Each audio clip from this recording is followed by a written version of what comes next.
เสียงคนโสดแน่เด้อ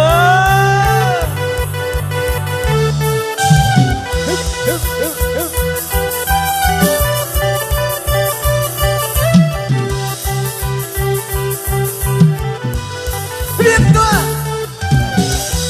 คนที่มันหัวใจเมื่อหมดเวลาก็ไปจะเศร้ากันไปทำไมมันไม่ได้มีใครตามในเส้นชีวิตแบบไหนกูต้องไปบ้านจังก็คงที่สุดของเราตอนนี้มันคงไม่ต่างกันต่างคนต่างเดินกูได้กันแล้วต่างคนต่างเปิดแก้ไขแล้วต่างคนต่างเดินไปทางไหนไปถึงไม่เลยซะเดี๋ยวนี้รักเวตาเดี๋ยวเมามันก็ไม่ไปจะคุยไว้คุยตอนเช้าตอนนี้เราแค่ความสดมันต้องมาอีกครั้งไม่มีเขาก็ไม่ตายก็สวยอย่างนานถึงรักมันไปคนนี้จะเกินไปพอเนี่ยเดี๋ยวเราไม่วันพรุ่งนี้ก็มีดีกว่าที่ผ่า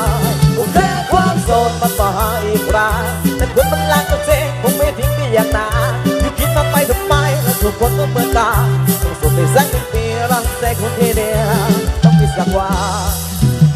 พร้อมแล้ว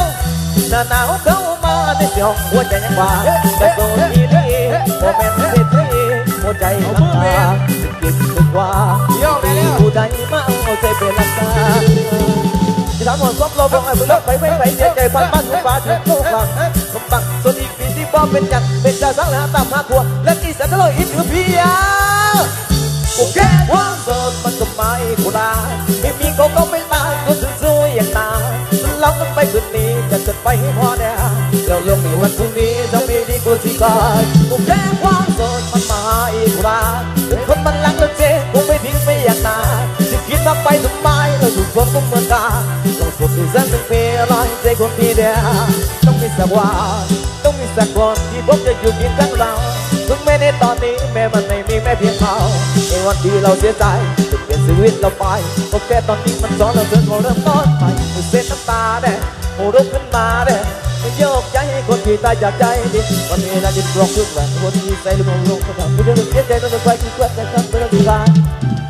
จะเอาโบหักจะเอาโบแก้ไม่ใส่ใจเด็กคนเจไรโบหักจะจริงมาทิ้งมาป้าหลอกลวงหายไปอย่าไปสนอย่าไปแก้อย่าไปใส่ใจต้องแก้ว่าสลองดีใจต้องเปิดที่ใครถึงคนดังๆกูยังไม่ตายแค่ความโสดมันก็ไม่กูรักไม่มีเขาก็ไม่ตายก็ถึงเสื้อไว้อย่างนานสลองมันไปคืนนี้จะเกิดไปพอเนี่ยเดี๋ยวเริ่มในวันพรุ่งนี้ต้องมีดีกว่าที่กายผมแค่ความโสดมันมาอีกครั้งแต่คนมันรักแล้วเจ๊คงไม่ทิ้งไปอย่างนานจะคิดมาไปทำไมเราทุกคนก็เหมือนกันต้องสุดไปสักหนึ่งปีรอยใจคนที่เดียวต้องมีสักวัน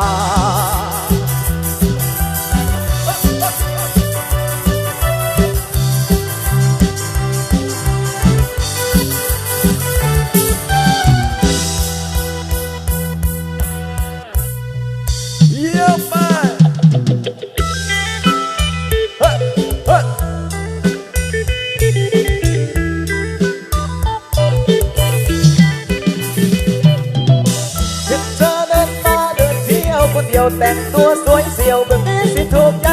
เธอเดินมาเดินเที่ยวคนเดียวแต่งตัวสวยเสี่ยวแบบนี้สิถูกใจมาเดินเที่ยวคนเดียวใส่เสื้อสายเดี่ยวแบบนี้สิถูกใจ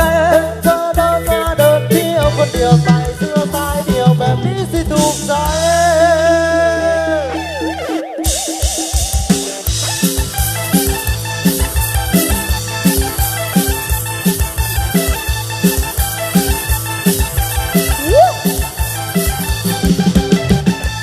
ไปสยามคงไปเจอคนสวยดูเป็นหน้ามนมากับเสื้อสายเดียวและที่สำคัญเธอมาคนเดียวเป็นโอกาสดีเสียวที่ผมจะเดินไปขอเบอร์สวัสดีครับผมยังโสดนะครับคุณเสื้ออะไรบ้างคุณยังสดใสไหมผมอาจไม่หล่อไม่รวยเหมือนใครแต่ว่าหัวใจผมพอจะยอมให้คุณเดี๋ยวเราไปกินข้าวแล้วไปต่อที่บางเกจะจะให้ดีไปต่อที่เซฟเฮาส์เพราะว่าคืนนี้ทำความรู้จักกันยากอยู่ด้วยกันจนเช้าคุยกันให้ถึงใจไป